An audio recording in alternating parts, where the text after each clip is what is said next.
Andrew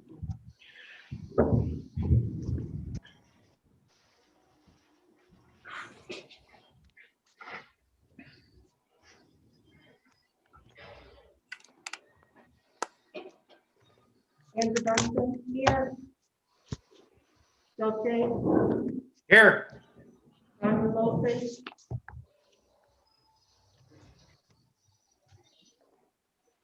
It's really hard to hear you. You're fine. Ron Lopez. Here. Well, I don't want to yell all night. Okay. Joseph Wetmore, Here, Ed Levine, Here. Are we okay? Not that far away from me. 5%. Okay. So anyways, the first item on our business, which is number 4 on our docket, is to have a motion to open the public hearing on proposed local law number 1 of 2021, update, amend, and replace town code, chapter 18. You'll fill that blank in for the ethics. I'll move it. I'll second. Any further discussion?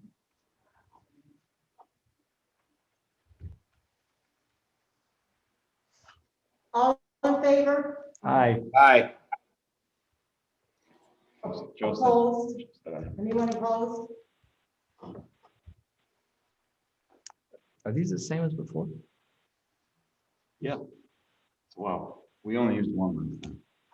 So we're doubling up.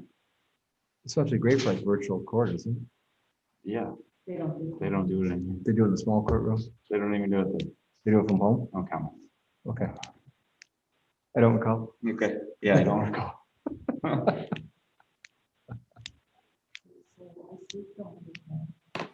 I'll wait a few minutes and Joe will tell me when. I'll let Joe be the timekeeper, okay? so we're holding a public hearing and then we're gonna hold another one because of the changes? Is that what's happening? No. No. I think we can just hold this public hearing.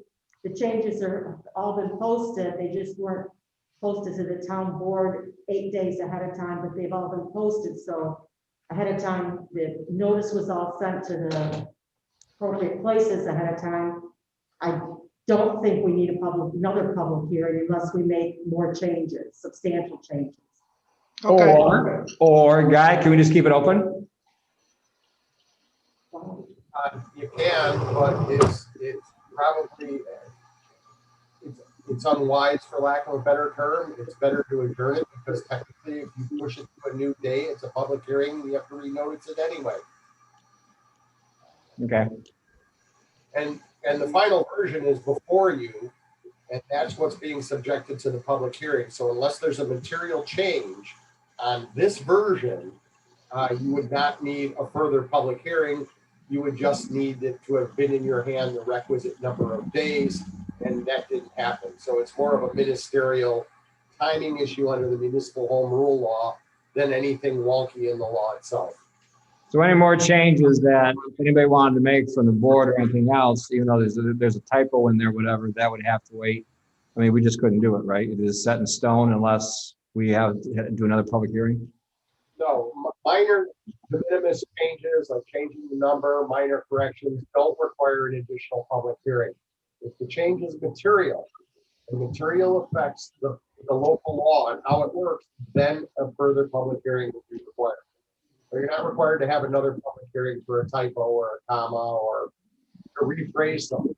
But if you were to, add an entire new chapter or something like that, or make a material change, i.e. change like a significant definition or something, then you might need another public hearing.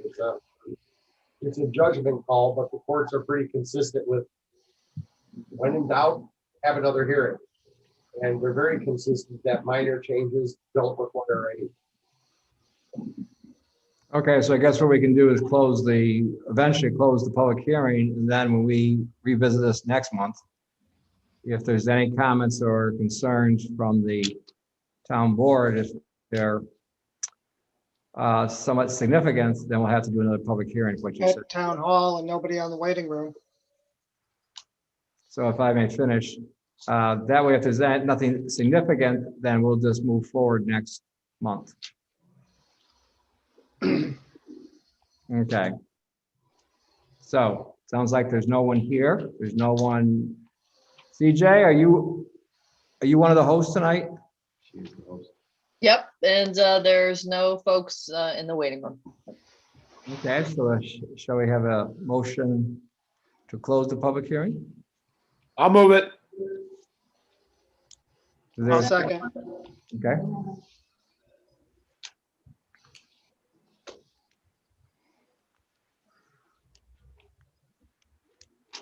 All in favor? aye. Aye. Aye. Anyone opposed? Okay, we'll move on to item number 5, which is privilege of the floor, limited to 20 minutes with a maximum of 3 minutes per speaker. CJ, do you have anybody in the waiting room? No, nobody here in the waiting room. We have one gentleman here, a representative, Mr. Sigler, but I think he's ready to give the report someplace down the road, right? Okay. I have no one signing up here. We'll wait another minute or so in case somebody wants to jump on.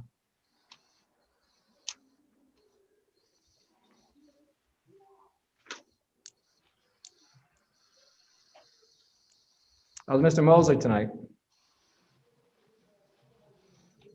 Doing well, Ed. You guys been busy again. Exceptional. Absolutely exceptional. No doubt about it. I guess you got that new truck broken in, haven't you? Yes.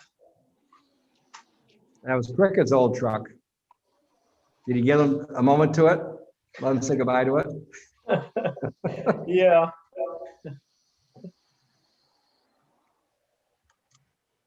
Okay, anybody else in the waiting room, CJ? Okay, let's move on then. No? Next is the number 6, Lansing Community Library Report, which is in your on our agenda. I just wanted people to know number 6, which is new, and I think it's great. It says the Lansing Community Library is partnering with the Medical Center in a pilot program to be a site for telehealth appointments for those who don't have reliable access to the internet. Appointments may be available by late February. I love it. I absolutely love it. Eventually, we'll get everybody, right? Bronwyn and Joe, we'll get everybody on the internet, right? I hope We're so. on it. You guys got the scent. I love it. Thank you. Yeah, we had a Zoom meeting with Marty Stallone today. I'll let Mike Sigler talk about that a little later if he wants. But anyways, we'll move on then. So next thing is the youth services. And after that, we have the Mike Sigler and Tompkins County Legislative Report.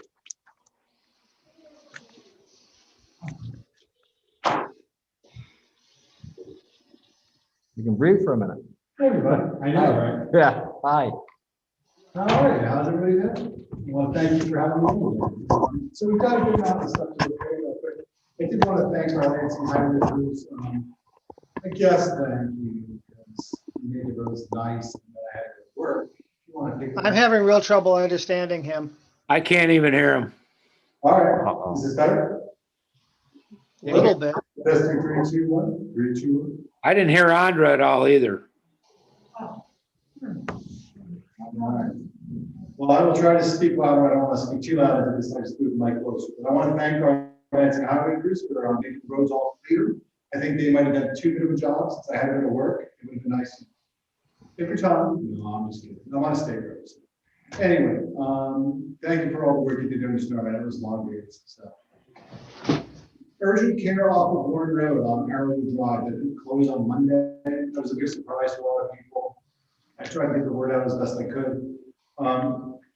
Frankly, it was a surprise to everybody. I met with one of the hospital board members yesterday, and they were like, yeah, this moved very quickly.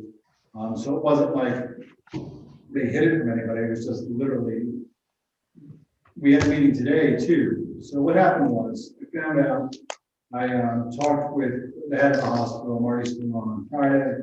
And then we had a telephone conversation on Saturday. He gave me most of the details, posted those to my Facebook page.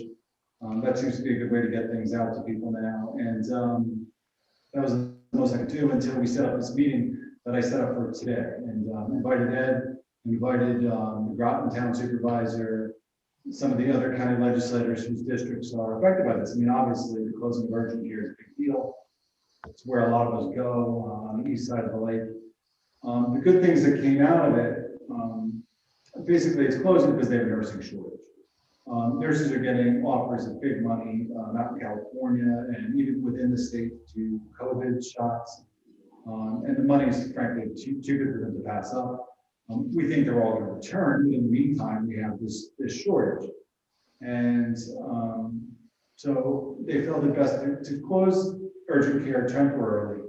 And at the same time, they're going to, I don't like the word reimagine, but the business model has changed. And they do assure us, though, that something is going to happen on the east side of the lake or the hospital where we are going to have that kind of urgent care. Something similar, but not the same. And they say it's going to be better. And we will have to wait and see. But I have a lot of faith in Marty Stone that he keeps pretty close track of this. So I think whatever they're going to do over on this side of the lake is going to be exciting. I mean, they've already moved a lot of their doctors over to this side. They made a huge investment in community corners, obviously. It's not like they're going to. They've definitely invested a lot in our communities. So I think it'll be exciting to see what's going to happen. What else over there? In the meantime, if you have an emergency, go to the emergency room. They've set up like an urgent care within the emergency. So they call it a fast track. If you go in there, they're going to triage you, but then they can send you off in a different direction because emergency rooms, a lot of federal regulations, a lot of paperwork to fill out. If they can triage you and then put you into this fast track system, you can forego some of that. You can get in and out a lot quicker. So that's what they're planning to do over there. And that's the best we're going to have for the next few months, and then until some things change. And like I said, they have us. They understand our concerns. I mean, Marty's in Lansing IT, who lives over here. Whole family's here. They have a commitment to the east side of the lake, so you can be assured that they do have plans for us on this side. Next thing, New York State pop-up. We are doing a New York State pop-up for vaccinations. This is down at GIAC. This is something the state had come up with because they wanted to reach maybe underserved populations. So only 300 vaccinations down there. People were signing up so that they could show up in person. And there were different options and ways on how to sign up, some by telephone, some through the web. Just letting everybody know, we understand there's a lot of frustration out there on getting an actual appointment. We all understand that at the county. Do we wish the rollout maybe at the state level had been smoother? Yes, we do. I know I got my father a shot down I got an appointment in Florida. There was some effort there, but it frankly went pretty smoothly. I understand that a lot of people are frustrated here because some of them are going to Syracuse, and we get it. It's something that we're striving to fix every day, and we do have you in mind, and that's what we're working with. That is what Frank Krupa and Jason Molino kind of spend every waking hour doing. So we are hoping that it continues to get better as we go along. With that, we also have the issue with the schools. Obviously, nobody wants the schools open, maybe more than parents, and I'm one of those. So that's what we're striving to do too. And I know Frank Luke is going to be. I asked him this question yesterday. What are all the district's plans going forward? I mean, we're kind of getting a little bit of a mixed signal federally. Are we going to go back to 1 day? Are we trying to get to 5 day? What are we doing? And granted, it's not a federal issue; it's a local issue. So Frank, I know, is reaching out to different school districts about what is the plan for May? What is the plan for June? And then, frankly, what is the plan for the fall? I mean, we're already looking at that. And it has parents concerned. Some of them are wondering, are we even opening in the fall? Because we're hearing from the federal government that may be not happening. That was never kind of put forward to them locally. So that's what people have on their minds. Something else they have on their minds is the town comprehensive plan. Obviously, there's an article in the paper that I was sitting there just reading, actually, not part of our report. This is just phone calls I get. Folks living up by the proposed dollar store, they're looking at the comprehensive plan, saying, yeah, that doesn't really fit the comprehensive plan. Why is this kind of in our plan here? They pointed out for the dollar store anyway, that the comp plan calls for much of the RA zones that we've been talking about to be changed into the new ag zone. So they're wondering what kind of happens to that, and I don't actually have a good answer for them on that. The change in the comprehensive plan about these zones, that was approved by the ag committee. It had input from town farmers. It was passed by the planning board. It was then passed by the town board, and it cleared the town attorney. It cleared the town planner. So they're like, well, why is that not codified? I guess. So you can expect, I think, questions on that. Because, it's a question I had when they brought it up. I said, I don't have an answer for you on that. And that was people mostly by the dollar store. It obviously then plays into the utility scale solar that I obviously been talking about. So, why are these zones that we were going to change? How did they change that? So, another building project in the paper, like I said, that I just read about the Dandy. Obviously, I heard about it before at the last meeting. The Dandy Mini Mart, that's getting some pushback. People are concerned about that corner. It's the second busiest, I think, intersection in town. Maybe the busiest, depends on how you look at it, what day you're looking at it. But they're worried about the entrance, the exit there primarily. They're both about 200 feet, it looks like, from the freeway stop. I know a lot of this information is on YouTube. I do suggest people go to the YouTube and actually watch the presentation so they know what's being planned for there. But, they're concerned about it. These are concerns coming from a lot of people. It's not like one person speaking out and saying, oh, this is next to my property. That's a big intersection. And it's both state roads. So I don't know what the state's going to let us do, not let us do, or whatever the case may be. So just let you know what's out there. That is the talk. These are the calls I get. So the governor's emergency powers. Just read online that there is now legislation from Democratic state senators and assembly people. The Republicans have been pushing this for some while to remove the emergency powers that the governor has. Now, some Democrats are coming forward, calling for the same thing. Listen, the impetus is obviously the scandal that's kind of erupted around nursing homes. Earlier, the Republicans were calling for it just because we're 11 months into this thing, and still these emergency powers are in place. I did put forward a resolution that should be on the agenda March 2nd at the county legislature, and it does call for just the removal of these emergency powers. The resolution I put forward, it doesn't have anything to do with the nursing homes. It's just we're 11 months in. I think it's time for the state legislature to reassert itself.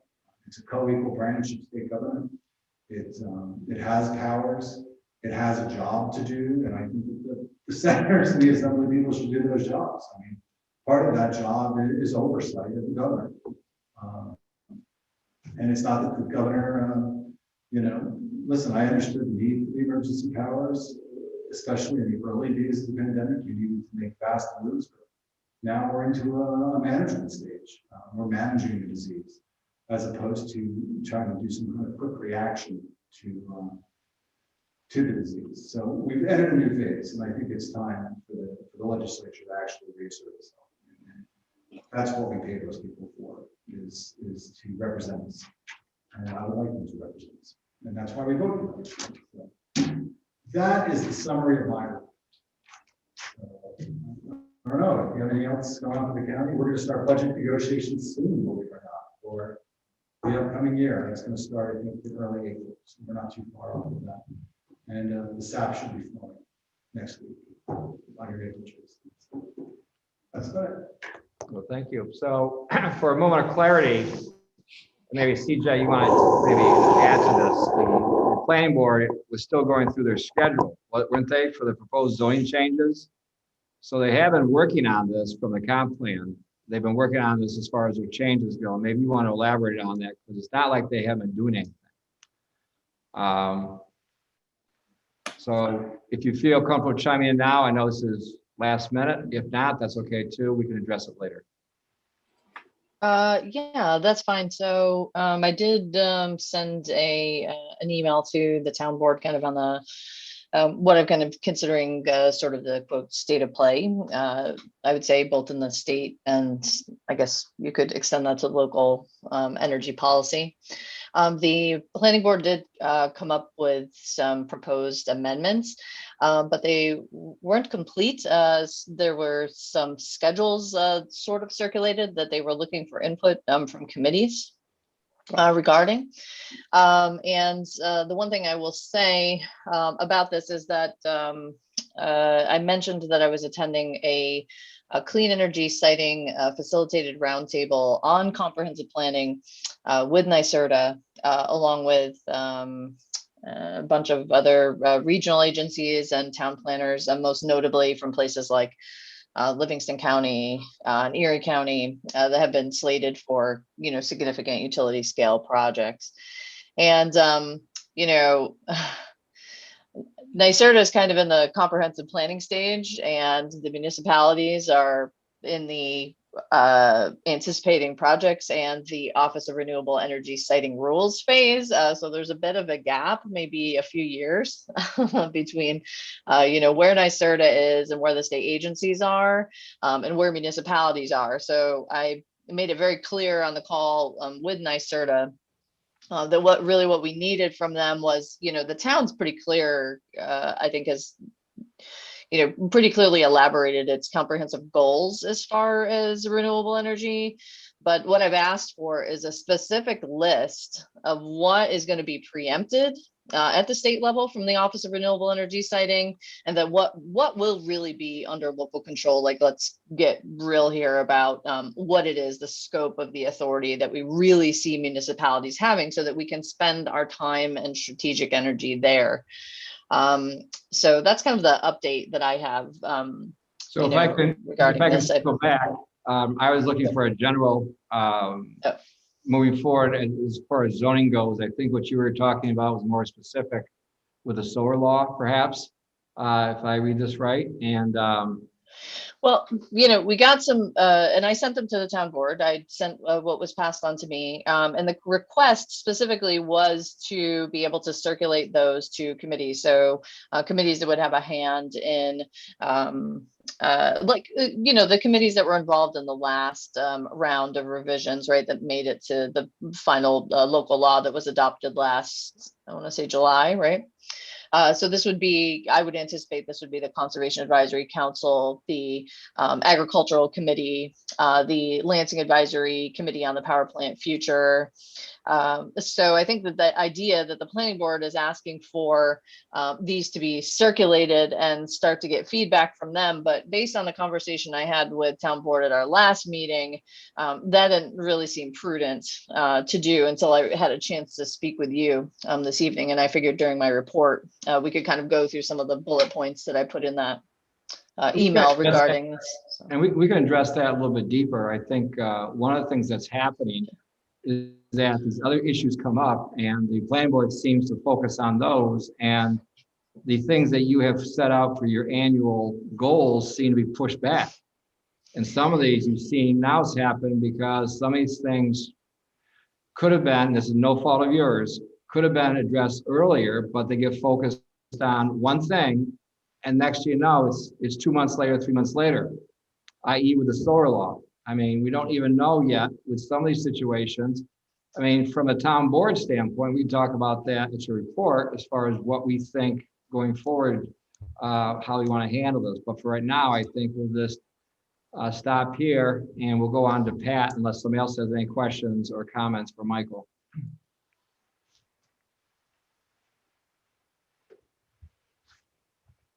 Hearing none. Hearing none.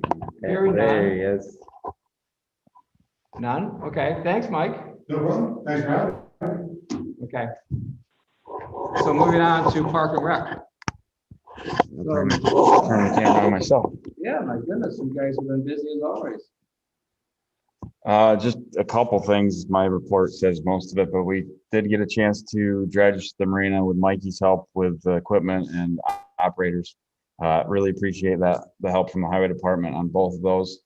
We were able to start the wall today and actually turn the corner so we can run the straight line tomorrow, and hopefully that goes much faster. Camping in the park has just been astronomical with reservations. We have very few days left. I wish I had 3 more campgrounds at this point. We'll work on that for you. Yeah, I think the parks are gonna be probably much overused again this summer by the way things are looking right now. So the Parks and Rec could use some more parkland at some point. I'll leave it at that. Well, everyone's got the end of the year numbers and everything, I'm sure. I always go through these and see the pink and green, and we should have had a disastrous year this year, but it looks like park admission fees were almost 29,000 over projection. That's phenomenal, absolutely phenomenal. Same thing with the marina dock fees. They're almost 12,600.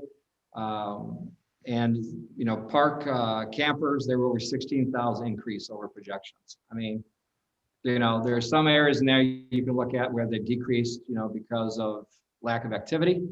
But for, you know, under your leadership and your team, it's phenomenal that, you know, you were very firm that someone needed to have a tag to get in for free, and you held to that, and you saw what the end results were, because most of the people actually followed that. And the ones that didn't, they paid it because they were out of towners, and that's okay.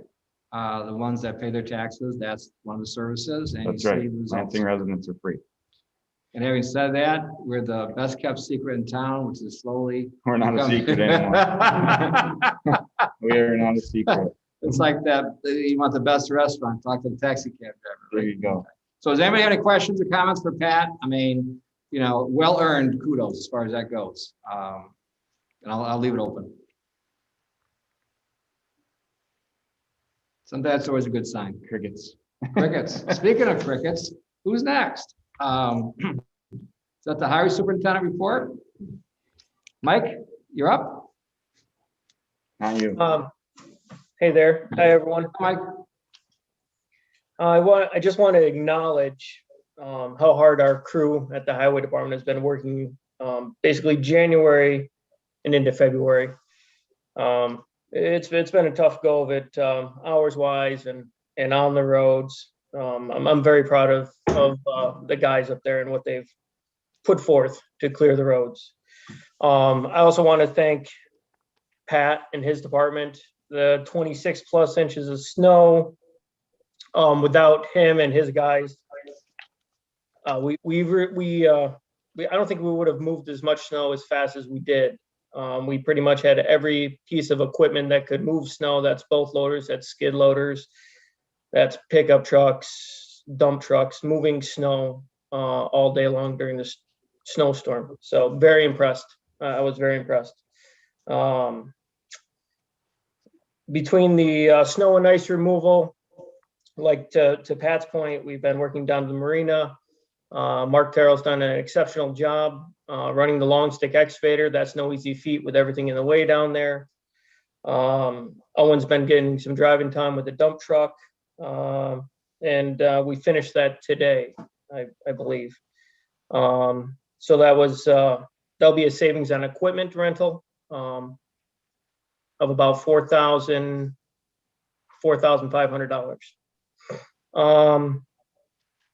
To Pat's point, also, yeah, today was the first day we started the marina wall.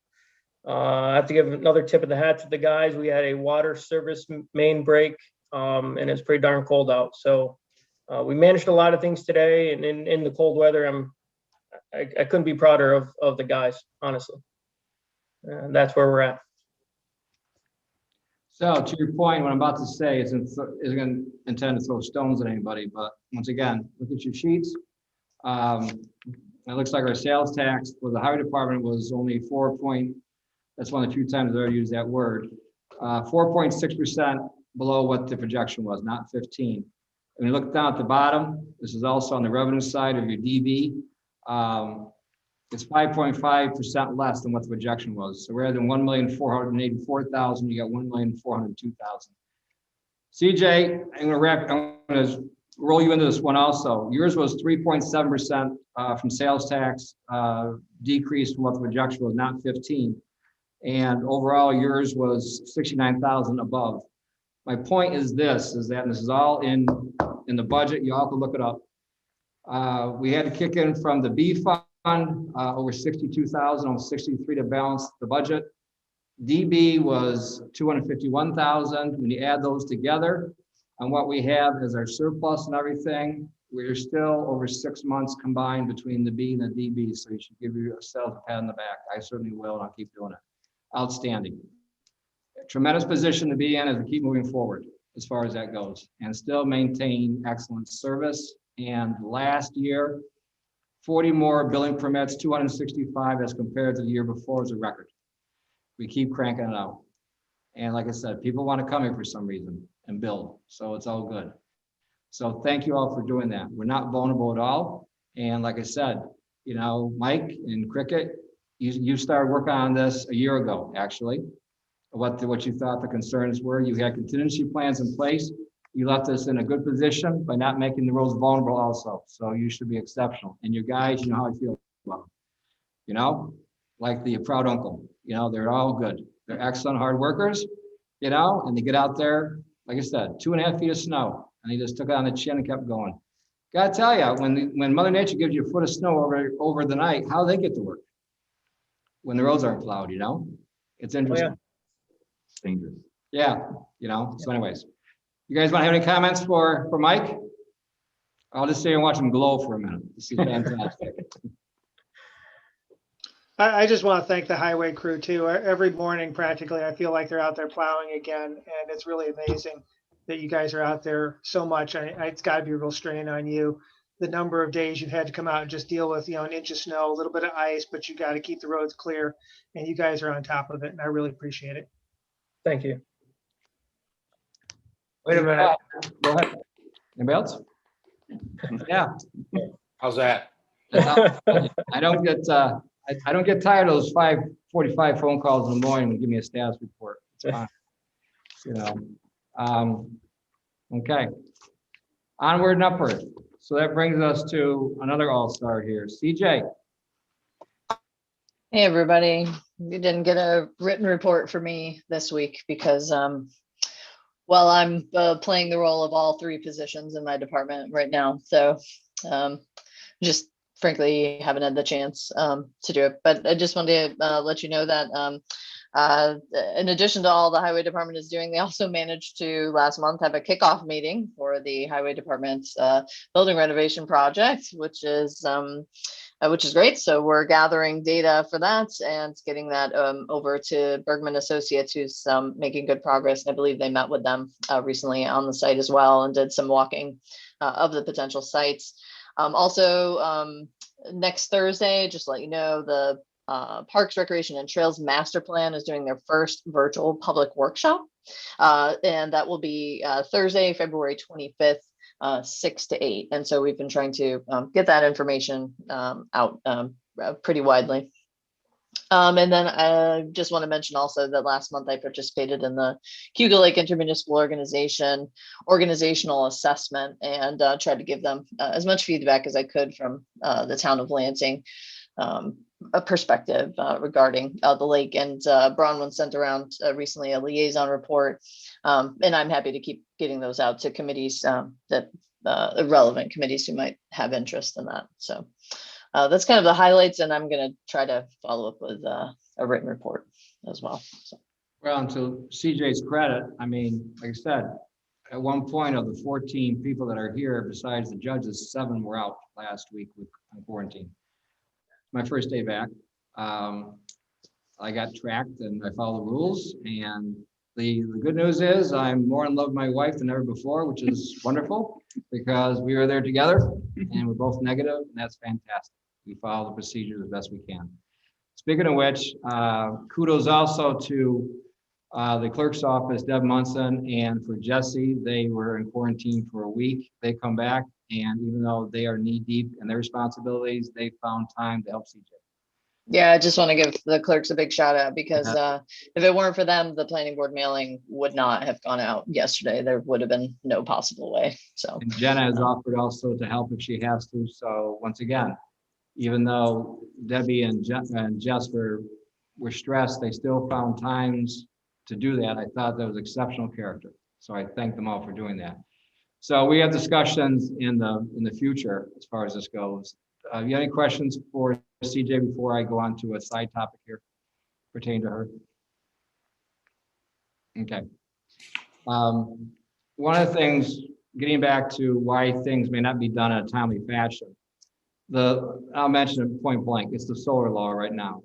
We seem to have gotten sidetracked on that. Does the board want to go forward with this right now? Or do you want to wait until after the people for the renewable energy, the Office of Renewable Energies, whatever, come back with their recommendations? Because it seems as though the planning board has taken off this. I'm not throwing stones at them. They want to address their concerns, but if we as a board aren't going to address their recommendations right now until we get more information, I think that message needs to be sent to the planning board to focus on our things right now. Because we passed this law, it hasn't even been implemented yet, and all of a sudden it wants to get changed again. And there's a timetable, and CJ, I'll let you jump in on this because you're far more sensitized to this than I am. But there's a certain timing that needs to go on here. And I don't want to all of a sudden have to jump and do this again, and then something changes from the Office of Renewable Energy and it's moot. So if you want to elaborate on that first, CJ, feel free, please. Sure. And I think, and I've spoken about this with the attorney for the town, Guy Crow, as well. And, I think there's a sense of wanting to make sure that we are maximizing the strategic opportunity here. In other words, making sure that any local laws that we pass at this point are really taking full advantage of what the town really can leverage the most, while also being mindful of where we're absolutely going to be preempted by the state, which is again kind of why I'm trying to shoehorn out of people at the state level. Look, let's get real clear with municipalities, like really what you intend to preempt. I did write and I've exchanged some correspondence with some county planners and town planners throughout the state to kind of ask them, read the tea leaves, what are you seeing here? And my understanding is that the Office of Renewable Energy Siting got a ton of comments, like an absolute mess of comments on the last round of the regulations that we, talked about ad infinitum. And my understanding is there could be a significant revision based on that. And what I'm trying to say is that if we just go ahead and try to make revisions and then they issue another round, then we're going to be like right back to where we were and trying to react to that. And, the last couple of weeks has really shown me like exactly how dependent I am on my staff. They are, they really do so much. And without them, I can't do my job without them. And so I really want to be super mindful of all these kind of confluence of circumstances that are coming together right now. Like I've, heard the concern about some of the projects that are before the planning board. I'm hearing about, finishing the audit and really getting moving on some of the other zoning pieces.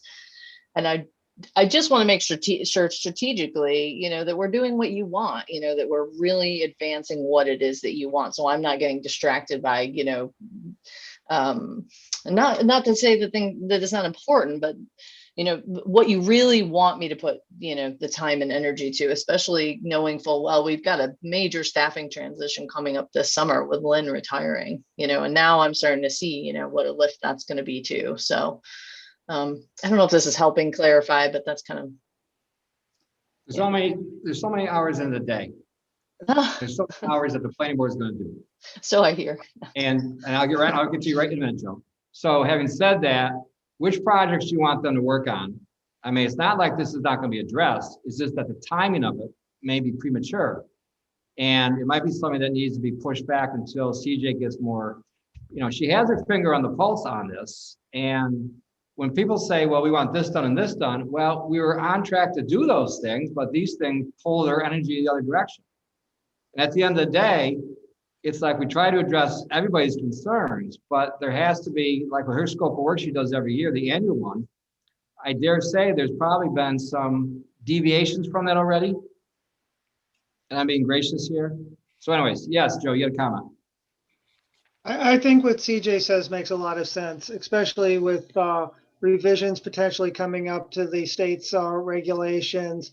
And just finding out what it is we've got control over on these large scale solars and what we don't.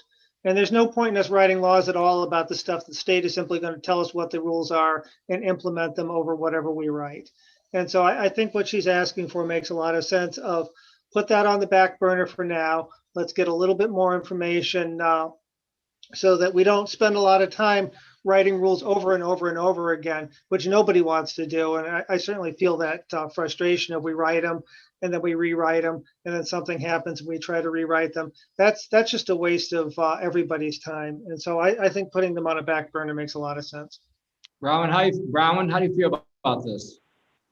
I am in the end in agreement. I think that this is something really important to address, but I think because of the confluence of really important things right now and limited time and for various reasons, I think we need to put that on the back burner and move forward on some other urgent matters. All right, thank you. Doug? Ditto. Andra? I could say ditto also, but I agree 100%. I mean, it must be so frustrating for CJ and everybody, but until the state gets its act together, I don't think we should, undo or redo or add amendments to any law until we find out what we have any control over. Thank you. Guy, your input on this, please? Well, I mean, I think that one, that makes perfect sense because you do need to know what the state is going to do and or allow. This is not much different than the overwhelming amount of comments they got when they updated the seeker forms and regulations. And so what the final product may be, like as happened under seeker, might be very, very different than their first floated draft. With that said, their first floated draft basically fully occupied the field and largely preempted very much of what is in this law. So I have always advised, since this thing was in its draft form, I think it was like version 6, and then officially when it became version 13, and now they're on another version. I've numbered it 18. I don't know how fair or accurate that is. But I've always said we're only going to have a limited amount of cachet to invest here, a limited number of issues we can push back on and try to gain traction on. And my concern is that by trying to push back on everything, you gain traction on nothing. It's, in my parents would have said they're throwing the baby out with the bathwater. Not that they're not good ideas, but pick and choose your battles. If we're completely preempted from setbacks, all right, well, if it's near a hospital, maybe we can make a valid argument. But to have your own setback guidance of whatever it is, and the ones that they're proposing are unreasonable, I just think you can't judge what's going to be reasonable until the state issues at least its second round of rules, and we can get a feeling as to whether they're going to make it through the SAPA procedure and get adopted. So it sounds like for right now, CJ, the consensus of the town board, the ones who make the final decision, is that we respectfully request that the planning board use their energy in a different direction and not on the solar law for right now. And Okay, there will be a time for that, and they've done some good work on it. It hasn't been wasted, but I think now we have to wait until we have more information out there before we move forward at the appropriate time. Yeah, I just want to reiterate that I think, I'm not trying to pin this on anyone to say, oh, this is a bad idea or anything like that. In contrast, I want to reiterate that some of what we're doing that may not seem like obvious work, like for instance, the Conservation Advisory Council has been working on view shed inventory of views that are important in the town. And one of the things that we'd like to do from that data is have those views 3D mapped, so that when we end up in a situation where someone has proposed a utility scale project, we actually are going to have fantastic data to be able to say, this is why we need this mitigated. Like, this is some of the background data that we're trying to collect. So even if it doesn't seem like what we're doing in some cases is directly relevant, I subscribe to Political Energy Pro. Like, I'm at these nice sort of facilitated roundtables. I'm making sure that what I'm hearing is, of the moment and really relevant to the town, and also being strategically savvy for us, so that we are, the eyes and the ears, and we're at the tables where these decisions are being made. So, I'm basically just asking you to trust me. Okay. Any other comments for her before we move on? Yeah, amen. I hear you, Joe. Okay. Thank you, CJ. Okay. Moving on. Engineers report, Ag Committee. I guess we're gonna move down to the consent agendas. So I guess we make a motion first. No, we changed it last month. I have the motion at the end. Okay, why don't you take the stick, Mrs. Munson, and just fly us through this, would you please? Okay, we'll fly through this. Different board members want to read the title of each one, and then you'll see at the end, whatever page that is. No, another page. Page 8. It has the resolution 2167, that lumps all the motions, all the resolutions together from the consent agenda.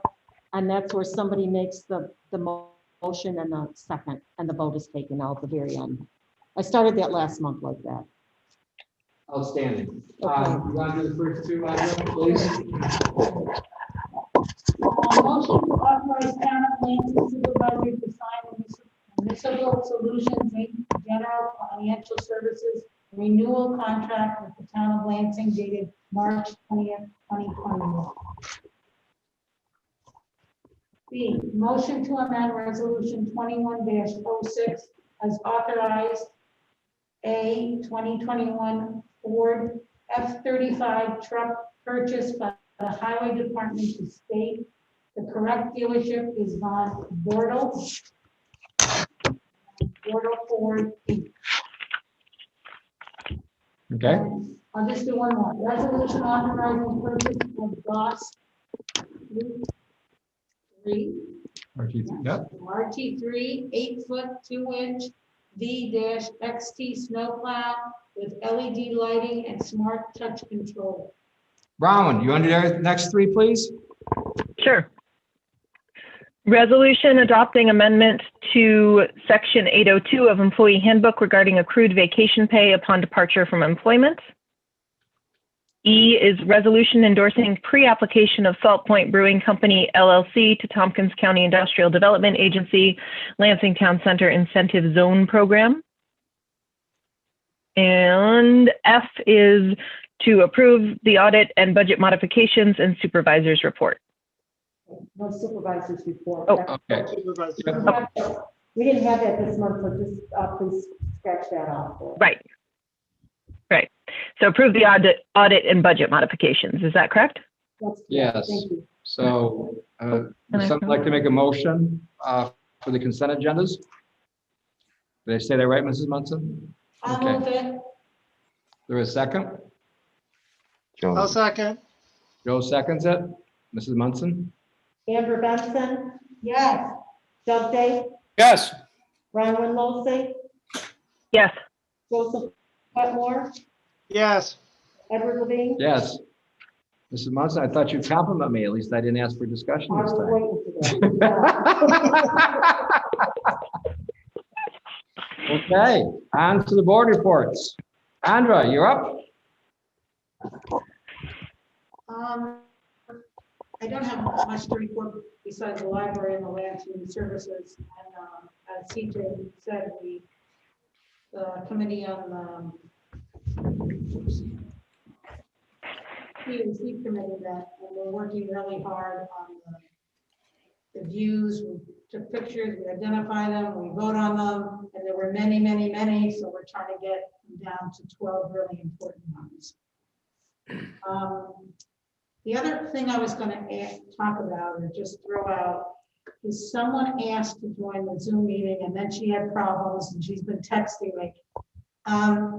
She was wondering if there's any way the town could, in our town center, have some kind of incentive so that maybe one of the businesses or the town could have a place where hybrid or electric cars could plug in. So that seems to be the sign of the future. To your point, CJ, we talked about this, a charging station, right? We already talked charging stations. So see, whereas we keep pulling to the 22nd century. So you had mentioned this up at the pavilion at one time. And of course, not that you weren't busy with the other 15,000 things, but at some point, I think i.e. CJ, was investigating this. And that is, shall I say, in the works. We're still pursuing that. Yeah, that's a good question. The first kind of round of funding expired from NYSERDA before I got a chance to put in an application. And I found the program to be somewhat Byzantine. There were, a lot of different charging stations available, and it was a lot to kind of parse through. The good news is that actually Ed and the Conservation Advisory Council chairs, Tom Butler and Carrie Kaplinka-Lair last week had a call with Terry Carroll. He's the Clean Energy Communities Coordinator for our region. And he let us know about this new round of funding that's coming out, which actually include EV incentives. So the good news is we didn't really have a CAC really up and running before when the last round of EV incentives came out. But the great news is we do now. And these folks will help us get moving in the direction of being able to capture some of those incentives. So, yep, I hear you. And I think that's been identified in past EV siting studies as a prime location, along with, I think, Myers Park and a couple other locations in the town as being, kind of A+ locations for it. And as someone who has a Volt, it'd be great to charge it up at Town Hall. So to go down memory lane here, we had tried this before with this a scoring system. I think CJ, you might have just been on board. Lynn had to take a course which qualified. We tried to get the solar panels. They're going to be 75,000. I think we got some shaved off. Joe, you might remember this. It got down around 50 grand or so. You probably just got on, and it was too high a price at that time to pay. This is when we were doing the roof, and it was too high a price to pay for that at the time. 50 grand for the solar panels or whatever it was. We got very little out of this. So this is something we're looking into, and yes, that's an excellent idea. I think we're all on the same page with that, being these charging stations. Great. Thank you very much. Thank you. I've been approached multiple times as well for the charging, to put them in Myers Park. So. Good. Very good. It's just a matter of time. Yes. Yeah. Yes. Excellent. Okay. Anything else, Sandra? No. Well, it's been a fun night, huh? Yeah. Rowan, you're up. All right. I just forwarded the information from the IO meeting. We met Ian Smith, who is going to be working with the IO on looking at what regulations, kind of setting up some model regulations to protect the watershed, and then he also is very much planning on doing presentations for municipalities. And so when he's up and running, he can come and chat with us about what direction the IO is moving in and what they're able to provide for us, as it were. With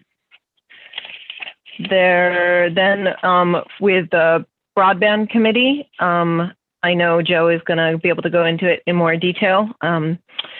But we're still working on how to hook people up quickly, and then with the ultimate goal of getting everyone in Lansing on affordable broadband. And I think that's about it. Okay, thank you. Doug? Planning board meeting, last month. 3 different actions were taken. Wildlife resolutions passed, from John Hatfield, who's the owner. That's the Town Board Road extension area. Secondly, Lansing propane, the propane storage was brought up, from Marabato. We set a public hearing with that for the February 22nd. Seeker review, but there were further questions to be answered specifically by the fire chief concerning tank safety. Finally, Dollar General came up again as well. The planning board, I think, narrowed down, and they got the planner and or engineer for Dollar General to make some more changes, and also set the public hearing for that project for the 22nd as well. As far as the Water Sewer Advisory Board, Ed, you can speak to this as well if you'd like. Initially talked about some easements, some town easement forms that weren't followed. So for future use of people, people that want to do outside user agreements, things of that nature, getting these easements are important, and getting them on our form is important. Got one resident wanted to connect on 34. And talking about the sewer district number 1, we're still waiting on the village for easements from a couple people who don't want to give easements, evidently. So that's all I have. Great, thank you. Joe? First off, I want to again thank the highway department. I know they've been working extra hard this last month, and I really appreciate it, as do I'm sure everyone else in the town. The broadband committee has been moving forward, as Bronwyn said. Dan Ferguson is reporting that having this committee has really helped him in the school district get a bunch of people hooked up, and he really appreciates that help. We're looking into a proposal to put out an RFP to have a firm do the negotiation between the town and Spectrum to renegotiate our cable franchise agreement. I'm taking that to TCOG to see if there's other entities who are going to be interested in it too, because we have several towns do it at once. We'll probably get a better deal from Spectrum. My understanding is that these entities are able to negotiate a much better deal than the towns are, because they understand the intricacies of the communications law much better than we do. And as she said, we're still working on that long-term goal of getting affordable fiber optics connections to every address in Lansing. This is one of our main charges, and it's one of our main goals. Onward to Bolton Point. I've started attending the meetings and am catching up to what's going on. The meetings, I'm sure Ed can give a better report than I can, but it's a lot of reports on the various projects that Bolton Point is working on, and I'm still getting that general picture of Bolton Point and how it operates. But it's really interesting to see the ins and outs of how the water system is working and all the details that are required to make that happen.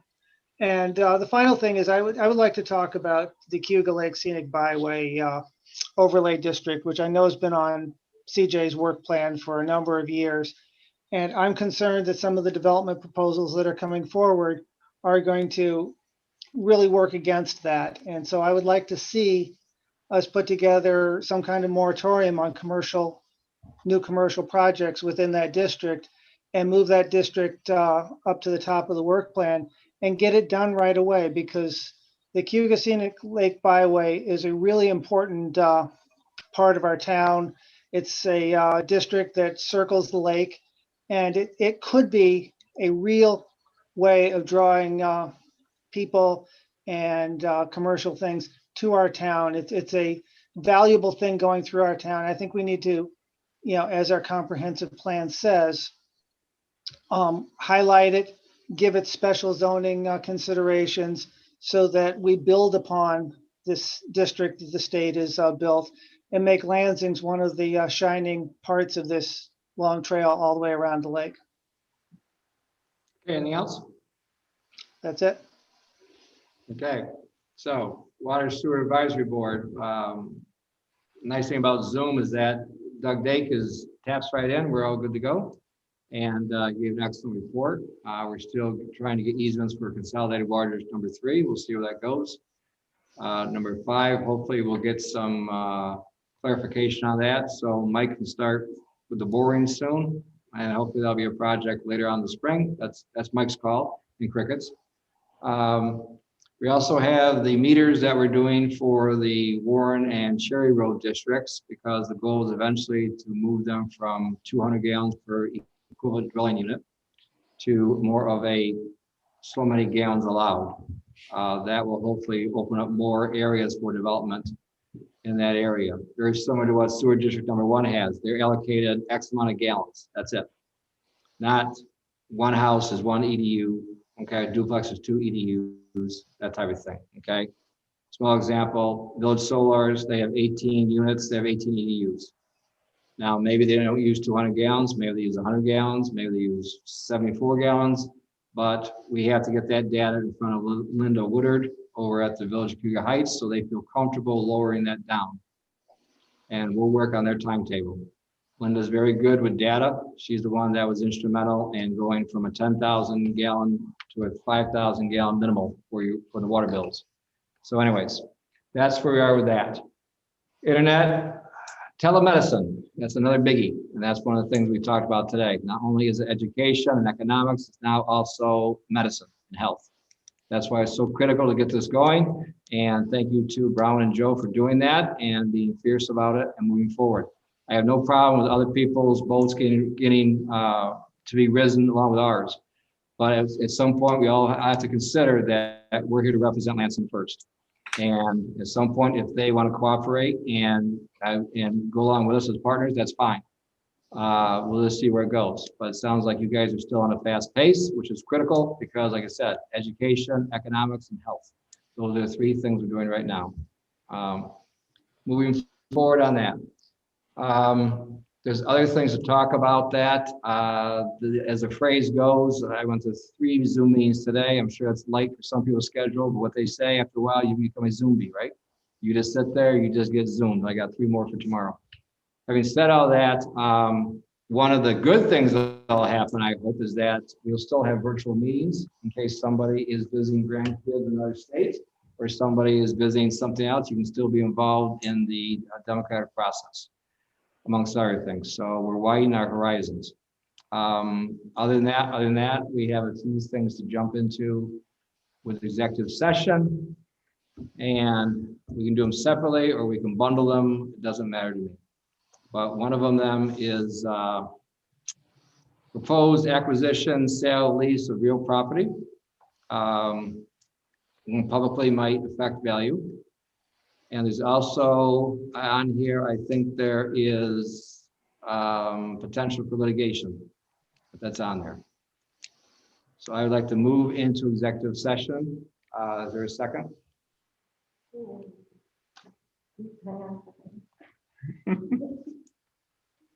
Sorry, Mrs. Munson, I can pause. Okay, so it's the proposed acquisition of property and the potential litigation. And also about an employee. We have 3. Personnel. Is that about right? Okay. Well, it could be personnel, so specific employees. A specific employee. How about that? I'll second it. Okay, so it was Ed, and the second was. All in favor? Aye. Aye. Any opposed?